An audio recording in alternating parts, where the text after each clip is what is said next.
আমরা যারা পয়সা দিয়ে কিনতে পারে তারা হচ্ছে এখন ইংরেজি মাধ্যমটা কিনছে। আমরা কি ভর্তি প্রক্রিয়াটা আমরা পরিবর্তন করব কিনা, নাকি এই যে এডমিশন বাই লটারির মাধ্যমে আমরা নিব?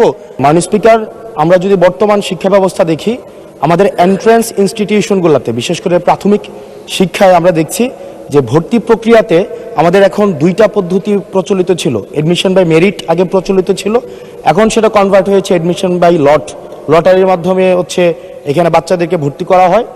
ফলত যেটা হয়েছে, ফিডার ইনস্টিটিউশনগুলোর শিক্ষার মান অনেক কমে গিয়েছে, যার ফলে টারশিয়ারি এডুকেশনে আমরা হচ্ছে কোয়ালিটি সম্পন্ন ছাত্র আমরা হচ্ছে বিশ্ববিদ্যালয়গুলোতে আমরা পাঠাতে পারি না।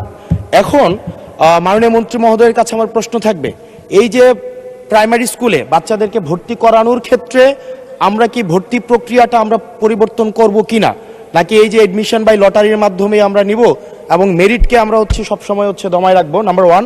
আর নাম্বার টু হচ্ছে, আমাদের বর্তমান শিক্ষা পদ্ধতিতে আমরা যদি দেখি, আমরা যারা পয়সা দিয়ে কিনতে পারে তারা হচ্ছে এখন ইংরেজি মাধ্যমটা কিনছে। যারা পয়সা দিয়ে ইংরেজি মাধ্যম কিনতে পারে না তারাই কেবল আপনি যেই শিক্ষা পদ্ধতি আমাদের জন্য জনজীবনের জন্য আপনি চালু করেছেন সেটা আমরা কিনছি। আর যারা সেটাও কিনতে পারে না তারা হচ্ছে মাদ্রাসা শিক্ষা পদ্ধতি কিনছে।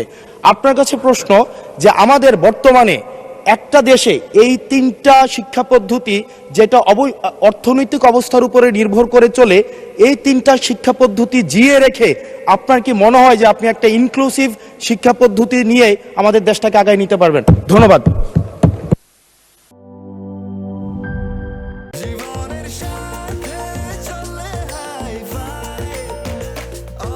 স্বাস্থ্যকর অল টাইম, সব সময় অল টাইম হেলদি লাইফ।